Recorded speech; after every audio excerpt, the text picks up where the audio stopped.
At 61, Jim Carrey finally reveals what we all suspected for decades. The world watched Jim Carrey stretch his face into impossible shapes and thought it was just comedy.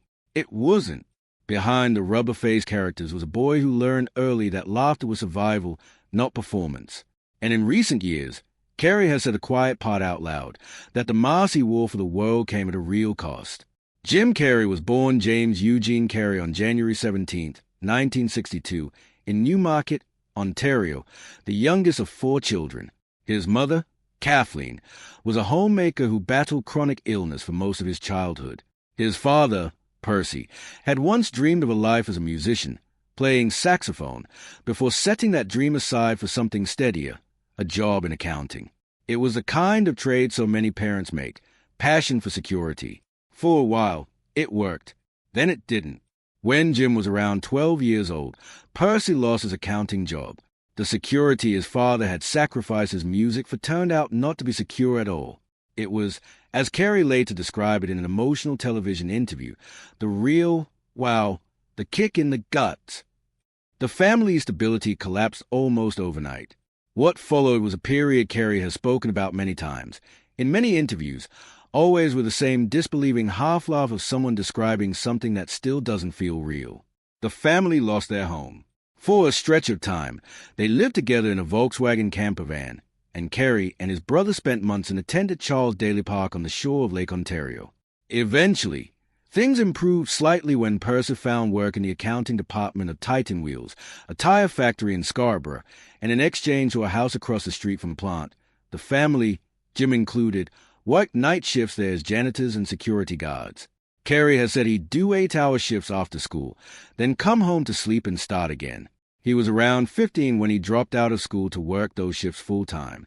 He has described becoming a different kid during that stretch, not the straight-A student he'd been, but someone angry, exhausted, and quietly furious at how fast a stable, working life could be pulled out from under family.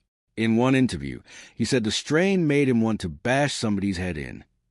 That wasn't a joke line. It was a truth of what poverty at that age does to a 15-year-old. But even inside that collapse, there was a smaller, stranger story running underneath it. One that started years earlier, when Jim was around 8 years old and would stand in front of a mirror for hours, twisting his face into shapes, testing what expressions he could make and how far he could push them. He later said he never really felt like he was supposed to socialize the normal way. The mirror was where he worked things out. By 10, he was confident enough in his impressions that he mailed a letter to Carol Burnett, telling her producers he was already a master of impressions and should be considered for her show. He got back a polite form letter. He kept it anyway, because to a 10-year-old, it was proof that someone out there had read what he'd written. That instinct for making faces, for finding a bit, wasn't random. Carrey has said plainly, in more than one interview, where it actually came from. Asked once where his sense of humor originated, he answered in a single word: depression. Not his own, his mother's. I had a sick mom, man, he said. I wanted to make her feel better. He would burst into her room and do impressions, contort his face, invent characters, anything that might make her laugh for a few seconds. Making people laugh wasn't a talent he discovered. It was a tool he built, specifically, to survive his own house. At 15, his father drove him into Toronto for his first real stage appearance, at a club called Yuck Yucks. His mother had sewn him a bright suit for the occasion, convinced that's what comedians wore. The set did not go well. By most accounts, he was close to booed off the stage. But Percy drove him home anyway, and something about that ride mattered to Jim more than the failure did. He kept going back.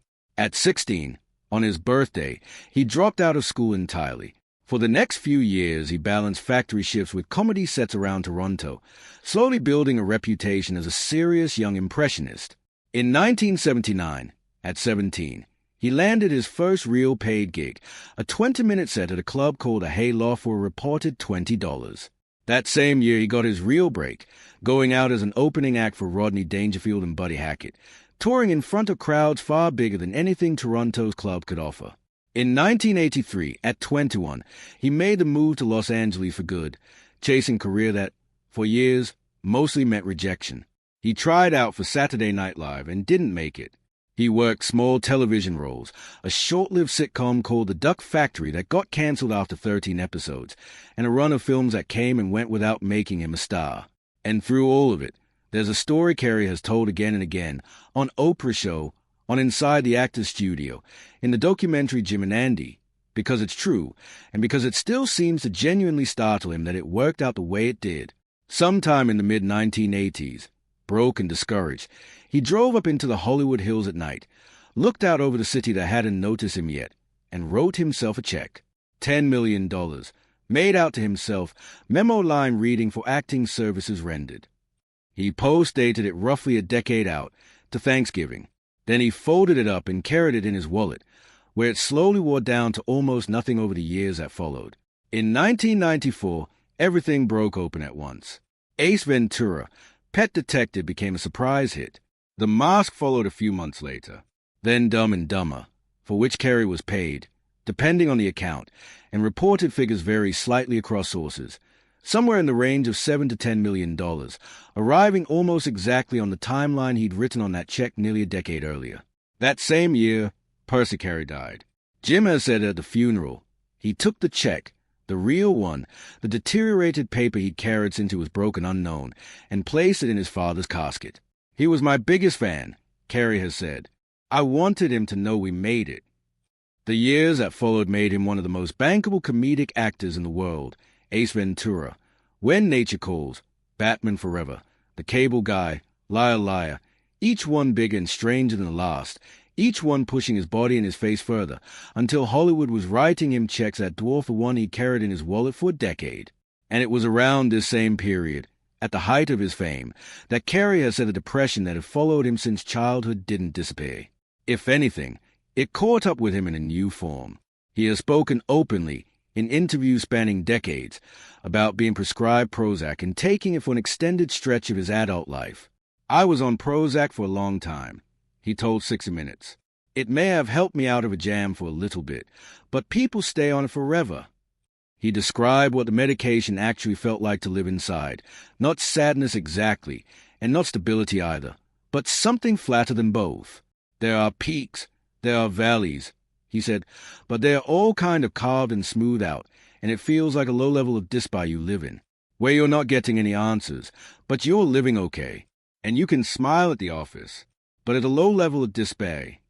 That phrase, a low-level despair that never fully lifted, is the closest Carrey has come to describing what it actually felt like to be, by any external measure, one of the most successful entertainers alive, while carrying something underneath the surface that success never touched. He eventually chose to come off the medication, saying he'd rather feel the full range of what he was going through than have it smooth flat. I believe if you're on them for an extended period of time, you never get to the problem, he explained.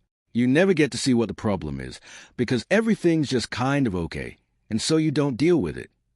He gave up alcohol and coffee too, for similar reasons, anything that might blur the signal he was finally willing to listen to. What replaced the medication, by his own account, wasn't a single fix but a slower, stranger process: therapy, meditation, painting, and years spent reading about spirituality and consciousness. In 2017, at a New York Fashion Week red carpet, he gave an interview that startled a lot of people watching, in which he said, almost gently, "There's no me. There's just things happening."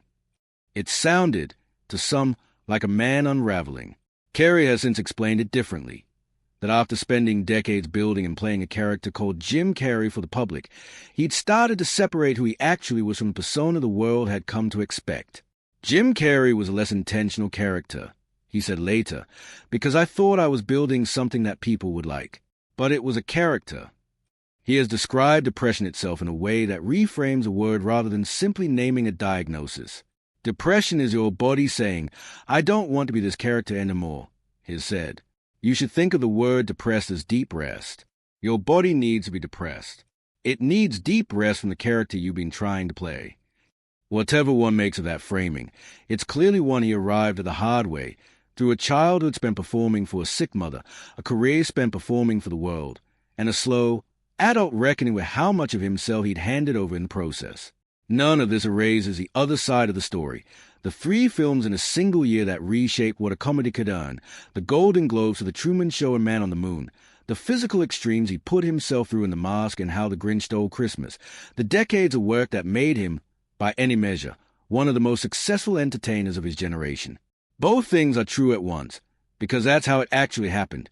A kid who learned to make his mother laugh in a house that was falling apart grew into a man who made the whole world laugh, while quietly carrying the same weight he'd started with. Carrey has said more than once that he doesn't experience depression the way he used to, that when difficult feelings come now, they pass through rather than settling in. Whether that's a permanent resolution or simply where he is at this point in a long, ongoing process is something only he can say. What's clear from his own words, spoken across 2 decades of interviews, is that the manic energy audiences loved him for was never separate from the pain underneath it. It came from the same place.